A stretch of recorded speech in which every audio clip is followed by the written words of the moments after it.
nation of bakers, bakerettes, maker shakers, and visionary content creators. How's everyone doing? I hope that you're having a wonderful day. Because as you know, again, this is a day that the Lord has made, and we should rejoice and be glad in all of them. I hope that you guys are having an awesome day. I hope everything is going according to plan. I hope that everyone's safe and sound.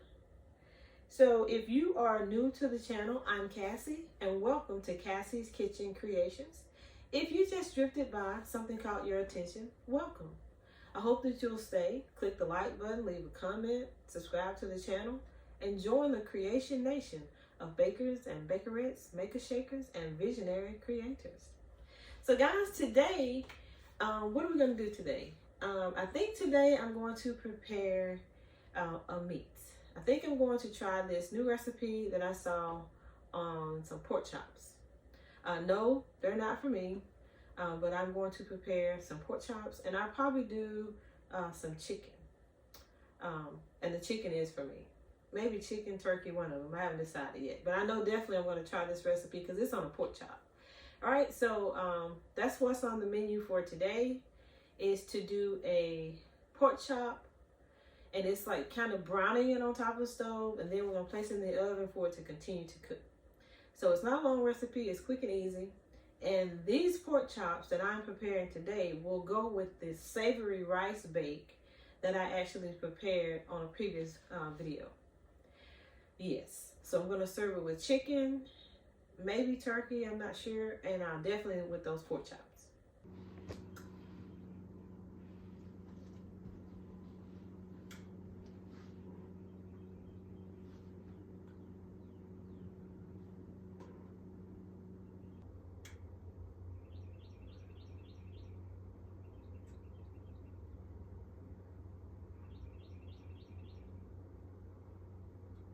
All right, bakers and bakerettes, let's get started on our pork chops. So the first thing I'm going to do is I'm going to add a half a teaspoon of my seasoning to my little aluminum pan. Now, I always tell you that you can season them how you usually season yours when you fry them or bake them. Nothing special. I'm going to use some smoked paprika. I'm going to use some garlic powder, a little garlic salt, my Redmond's salt, my infamous garlic and herb seasoning, and of course some black pepper. So I'm just going to take about a half a teaspoon of each. Now, this, you can use this to prepare anywhere from 4 to 8 pork chops, depending on how many people you're serving. Because once you get this seasoned mix, you can actually store it in a container and just label it pork chop seasoning, and then you can sprinkle it on. Now, I'm going to do mine a little different. I'm going to add mine to my flour, which is also an option.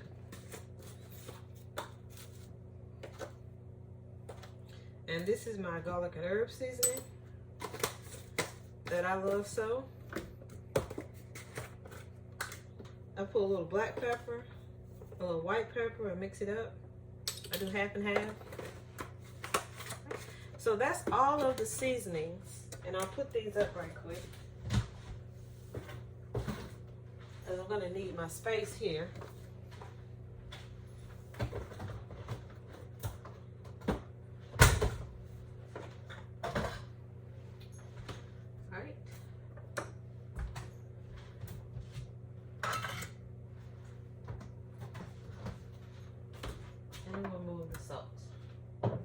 The next thing you want to do is make sure that I'm just going to mix all my seasonings up right quick.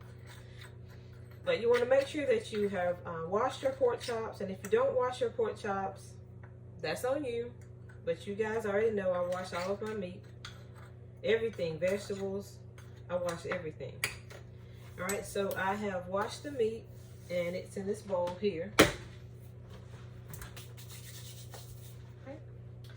So the next thing you're going to do is you want to add your flour and your seasoning to whatever container you're going to use to mix. I usually use a Ziploc bag. So you want 1 cup of flour, and then you want to add your seasonings to it. Now you can add the seasonings to the meat, or you can add it to your flour. I'm going to add mine to the flour and mix it up really good, because this is what I usually do. Because I would have to add oil to the meat or butter to the meat to get the seasonings to stick. So I'm opting to just add it to my flour this time, because I have oil that I'm going to use to fry. All right, so now you want to take the pork chops and you're going to batter them. And you can just, I use a Ziploc bag because you can just shake the bag, and then you can knock off the excess, and you're ready to fry. So my grease isn't quite there yet. Okay, a few more minutes.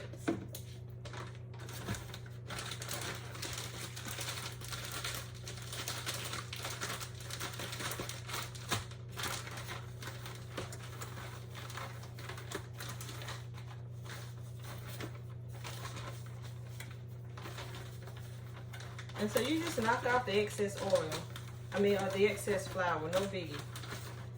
Because you just want to brown them in the grease. We're not going to technically completely fry them. Okay, my grease is ready.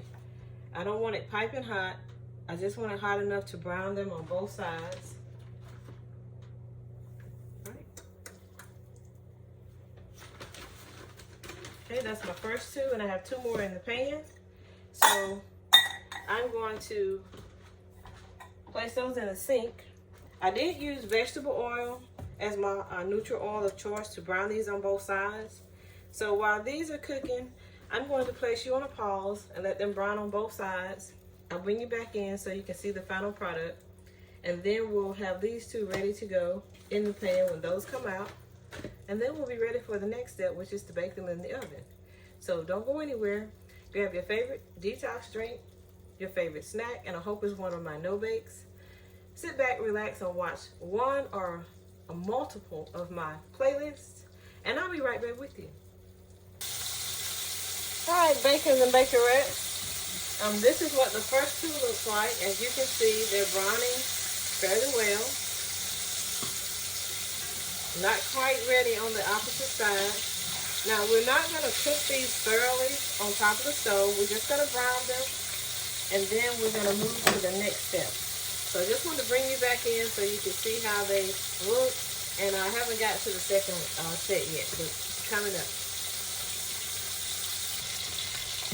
All right, make a shaker. The next thing we're going to do is we're going to remove these from the frying pan because they are browned on both sides. Oh, some of my flour came off. Oh, that's okay.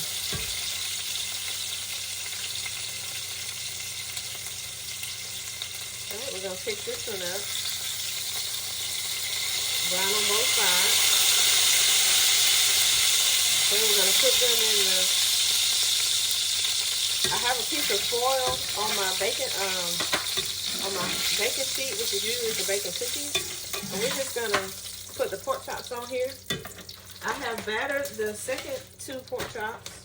I didn't want to pull out my large pan, so I just figured I'd do them in groups of 2s. So we're going to place this in. We're going to brown these on both sides as well. Like I said, we're not cooking them in the grease. We're just browning them. And then we're going to place them in the oven at 375 degrees Fahrenheit. We're going to fry them, continue to cook them, and bake them in the oven to continue to cook them. All right, so that's the next 2. Now, you can do probably about 4 more pork chops in this if you so desire, or you can just throw it away, which is what I'm going to do, because I'm finished with it. All right, so I'm going to place you on a pause while these actually cook, and then I'll bring you back in when I'm ready to take them out and place them in the oven. So don't go anywhere. Enjoy your favorite detox drink, your favorite snack, and one of my epic videos that I have posted on the channel.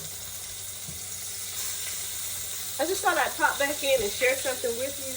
If you're a person like me and you're not really one who wants to fry things, but this bag to fry it on top of the stove, I bought this and I use this for frying. You just put it on top of your skillet, and this will help to keep the grease from popping out all over your stove and your counters. Less mess that you have to actually clean up. So a basic tool, yet effective. Works very good. Just thought I'd pop back in and share that with you. All right, bakers and bakerettes, this is what the pork chops look like when you just lightly brown them on top of the stove. And the first two, as you can see, I guess the grease may have not been hot enough. I thought it was. But anyway, they still brown and they will continue to cook in the oven. And then the last two I just removed from the grease. And now it's time to place them in the oven. As you can see, I have the oven set at 375 degrees Fahrenheit. And I'm just going to simply take my baking pan that has the pork chops on it, and I'm just going to simply place it in the oven. Center rack, and allow them to cook for roughly about 25 to 35 minutes. At 25 minutes, I will check them. You want to make sure that the center of the pork chops are tender, and that's when you know that they are ready.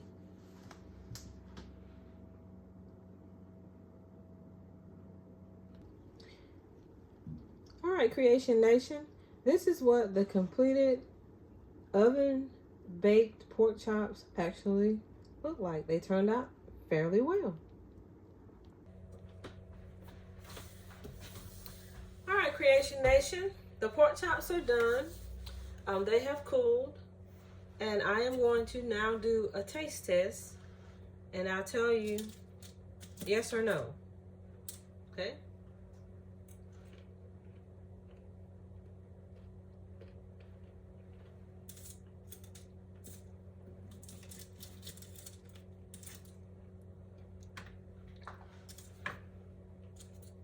I usually don't eat pork chops. Let's taste the skin on it, or the actual batter. Okay. All right, these turned out very well. If you're someone like me and you don't like frying stuff on top of the stove, I think this would be a perfect alternative. Just lightly brown it on top of the stove. That way you don't create a lot of grease popping everywhere. And also you can purchase the little basic utensil I showed you, basic tool, just to keep the grease from splattering. And if you don't want to have smoke everywhere, even though I turn the vent on, you know, it doesn't always work. You still have smoke.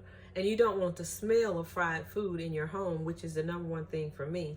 I can't stand the smell of fried food. This is the perfect alternative. It tastes just as good as if it was coming right out of the grease. The bread on it, the batter is very crunchy. As you can see, and I'll just hold this one up. As you can see, it's very crunchy, just like it came out of the grease. So again, this will be a perfect alternative. If you're a person like me and you can't stand fried food, or the smell of fried food, some fried grease, having to constantly, I don't mind cleaning up, but it's something about grease. It just gets under my skin. So this would be good, something that you can try. I think it has a nice taste. No, I'm not gonna do the chicken this way. I'm just gonna bake the chicken in the oven. I'm not gonna brown it on top of the stove and then continue to fry it in the oven. I'm just gonna put it in the oven and allow it to bake. All right, so I will plate this along with this savory rice bake that I did on a previous video, and I will plate it, and I will take a picture and create a short and post it. But I think this will be a perfect meal. You can fix this with any rice dish. You can open up like some fresh veggies, green beans, green peas, any cabbage, you name it. And this will be a pretty good meal to serve. So thanks guys for coming along with me on this very simple brown and bake pork chop recipe. The seasoning is exactly what they need. It tastes so good. You can taste every seasoning in it. You can batter your pork chops with the seasoning, or you can do as I did, add the seasoning to the flour and then batter your pork chops. Either way. But thanks for sharing your time with me in my favorite space and place, my kitchen, allowing me to make, bake, no bake, prep, DIY, and apothecary your day my way. Forever grateful. Thank you to my members. Thank you to the subscribers. I thank you for those who drift in and out. We appreciate you as well. Always remember to carry a positive attitude, stay focused, motivated, encouraged, uplifted, enlightened, and inspired. And let's hope that those are the gifts that keeps on giving.